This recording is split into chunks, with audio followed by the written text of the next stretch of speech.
Hey, awesome nieces and nephews. It's your favorite aunt again, Aunt Julene. Today we are going to be reading You Are Special. This is an awesome book about how God loves you just the way you are and how you should never compare yourself to anybody else because God made you the way you are for a reason. The Wemmicks were small wooden people. All of the wooden people were carved by a woodworker named Eli. His workshop sat on a hill overlooking their village. Each Wemmick was different. Some had big noses, others had large eyes. Some were tall and others were short. Some wore hats, others wore coats. But all were made by the same carver and all lived in the village. And all day, every day, the Wemmicks did the same thing. They gave each other stickers. Each Wemmick had a box of golden star stickers and a box of gray dot stickers. Up and down the streets all over the city, people spent their days sticking stars or dots on one another. The pretty ones, those with smooth wood and fine paint, always got stars. But if the wood was rough or the paint chipped, the Wemmicks gave dots. The talented ones got stars too.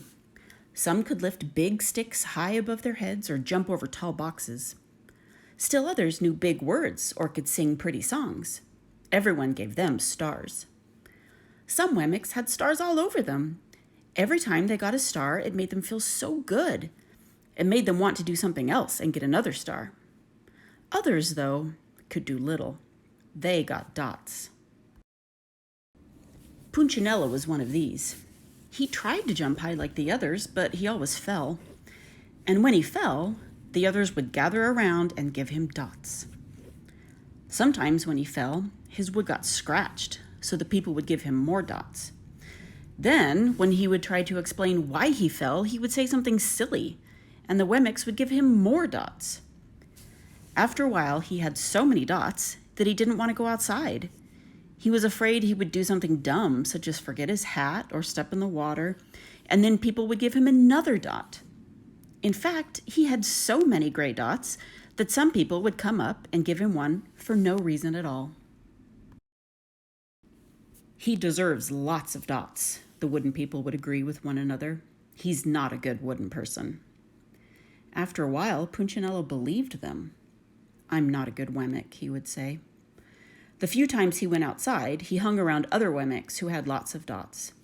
He felt better around them. One day, he met a Wemmick who was unlike any he'd ever met. She had no dots or stars. She was just wooden. Her name was Lucia. It wasn't that people didn't try to give her stickers. It's just that the stickers didn't stick. Some of the Wemmicks admired Lucia for having no dots, so they would run up and give her a star. But it would fall off. Others would look down on her for having no stars, so they would give her a dot. But it wouldn't stay either. That's the way I want to be, thought Punchinello. I don't want anyone's marks. So he asked the stickerless Wemmick how she did it. It's easy, Lucia replied. Every day I go see Eli. Eli? Yes, Eli, the woodcarver. I sit in the workshop with him. Why? Why don't you go find out for yourself? Go up the hill, he's there. And with that, the Wemmick who had no stickers turned and skipped away. But will he want to see me? Punchinello cried out. Lucia didn't hear. So Punchinello went home. He sat near a window and watched the wooden people as they scurried around, giving each other stars and dots. It's not right, he muttered to himself, and he decided to go see Eli. He walked up the narrow path to the top of the hill and stepped into the big shop. His wooden eyes widened at the size of everything. The stool was as tall as he was. He had to stretch on his tiptoes to see the top of the workbench. A hammer was as long as his arm. Punchinello swallowed hard. I'm not staying here, and he turned to leave. Then he heard his name. Punchinello? The voice was deep and strong. Punchinello stopped. Punchinello, how good to see you. Come and let me have a look at you. Punchinello turned slowly and looked at the large bearded craftsman. You know my name? the little Wemmick said. Of course I do.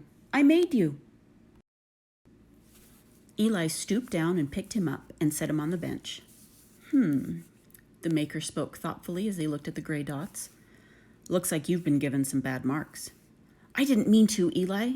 I really tried hard. Oh, you don't have to defend yourself to me, child. I don't care what the other Wemmicks think. You don't? No, and you shouldn't either. Who are they to give you stars or dots? They're Wemmicks, just like you. What they think doesn't matter, Punchinello. All that matters is what I think. And I think you're pretty special. Punchinello laughed. Me? Special? Why? I can't walk fast. I can't jump. My paint is peeling. Why do I matter to you?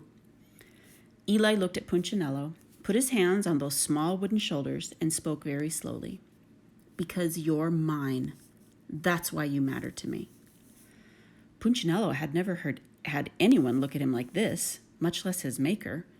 He didn't know what to say. Every day I'd been hoping you'd come, Eli explained. I came because I met someone who had no marks, said Punchinello. I know. She told me about you. Why don't the stickers stay on her? The maker spoke softly. Because she has decided that what I think is more important than what they think. The stickers only stick if you let them. What? The stickers only stick if they matter to you. The more you trust my love, the less you care about their stickers. I'm not sure I understand. Eli smiled. You will, but it will take time. You've got a lot of marks. For now, just come to see me every day and let me remind you how much I care. Eli lifted Punchinello off the bench and set him on the ground. Remember, Eli said as the Wemmick walked out the door, you are special because I made you, and I don't make mistakes. Punchinello didn't stop, but in his heart he thought, I think he really means it. And when he did, a dot fell to the ground. The end.